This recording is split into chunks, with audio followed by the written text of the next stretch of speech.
Sa mga nagtatanong po kung kumusta na ang ating foxtail, ito na siya. Finally, nakaka-recover na. Look at that. Ayan, ang ganda na po niya ulit. Unti-unti na siyang dumadami at nagiging mas green na ang dahon niya.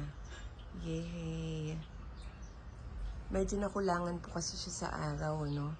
Ngayon, nilipat na namin ang pwesto. Ito na siya today. Ayan. Looks much better now, no? I'm hoping na mas lalo pa siyang gumanda. Ayan. Everyday po namin to didiligan ngayon, lalo na ngayon na summer, no? Kailangan mas madalas ang ating pagdidilig kasi mas madali pong magtutuyo ang kanyang potting mix. At saka full sun po ito, direct sunlight talaga. Mas maraming araw, mas gusto niya.